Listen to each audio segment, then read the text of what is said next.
Welcome back to another Explainer. Today, we are unpacking a truly wild ride, the incredible life story of Arnold Schwarzenegger, straight from his memoir, Total Recall. We're going to extract the exact actionable life lessons on vision, discipline, and reinvention that took a kid from a small post-war Austrian village and catapulted him to global superstardom. Let's dive in.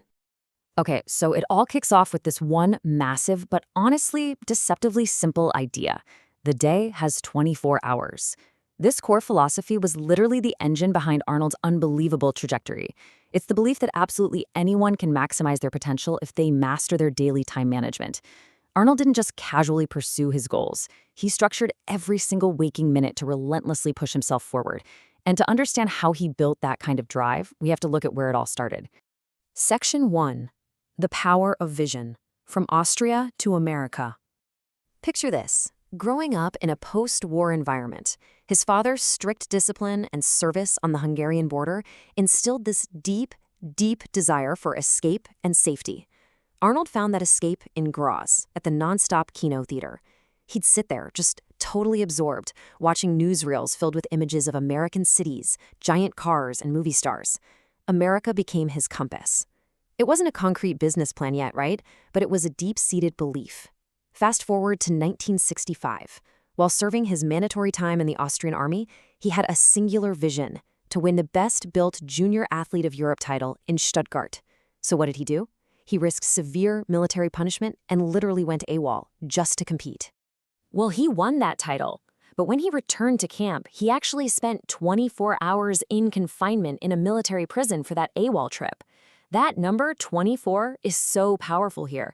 He used his 24 hours a day so fiercely that he was willing to spend 24 hours locked in a cell just to prove early on that he would risk absolutely anything to pursue his ultimate goals. It was a true crucible that shaped his resilience. Section 2, Building the Gladiator, Discipline and Mentorship. You see, Arnold wasn't just in the gym picking up heavy things and putting them back down. He was guided by key mentors. Willie Richter introduced him to the weights, and Kurt Marnell showed him how to balance intense training with real life. But it was his mentor, Freddie Gerstel, who instilled this incredible concept of the gladiator mindset. Freddie taught him to emulate the Roman gladiators by combining physical prowess with intellectual pursuits. This became the philosophical foundation that pushed him to obsessively balance and strengthen both the body and the mind. It was never just about muscle for him. It was about constant, relentless self-improvement. Section 3. Hollywood and Business. The Art of the Deal. Armed with that gladiator mindset, he sets his sights on Hollywood. And for him, bodybuilding was strictly a vehicle to unlock those new doors. But the industry looked at him and basically said, no way, you're too big, your accent is way too thick, you are totally uncastable. His early foray into acting with Hercules in New York was a highly humbling experience, to say the least. But instead of quitting after those early failures, he applied his methodology. He sought out acting teacher Eric Morris to learn how to actually access his emotions. He hired dialect coaches. He adopted a stay-hungry philosophy, constantly seeking out new challenges and flat-out refusing to be typecast as just a villain or a muscle man. He engineered his very own breakthrough. But here's the thing.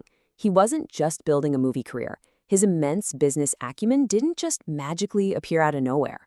Long before the movies, back at the Thaler Z, he was out there hustling, selling ice cream. In Graz, he was figuring out local market dynamics. At Mayor Steckbarth, he did an apprenticeship where he learned the absolute vital skills of sales, writing up orders, and utilizing his bookkeeping classes. By the time he partnered with the legendary Joe Weider in America, he already had the foundation to take his earnings and pour them directly into real estate. He studied the market, he sought expert advice, and he built massive, massive wealth, long before he was a Hollywood leading man. Section 4, Becoming the Governator, Action Hero to Governor. Arnold's pivot into politics was driven by this deep, genuine desire to give back to his adopted country. Now, it was a move that initially created significant tension with his wife at the time, Maria Shriver, and her deeply entrenched political family. But Arnold brought a totally unique perspective to Sacramento.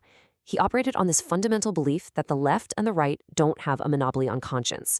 He recognized that to fix a massive budget deficit, a highly polarized legislature, and a really complex web of special interests, he couldn't just play standard partisan games. He had to build coalitions. And during his administration, he actually overhauled workers' compensation, pushed heavy infrastructure development, and championed major climate change initiatives. He positioned California as a global leader in sustainability, essentially applying his relentless goal-setting framework right directly to the machinery of government. Section 5. Resilience and Global Legacy. Facing Setbacks. Let's be real, his ability to continually bounce back is exactly what makes this blueprint so valuable for all of us. Because no reinvention happens without massive setbacks. Whether it was losing early bodybuilding competitions to figures like Frank Zane, dealing with box office flops, or facing really intense political criticism, Arnold deployed an exact, actionable playbook. Step 1. Analyze the mistakes entirely without ego. Step 2.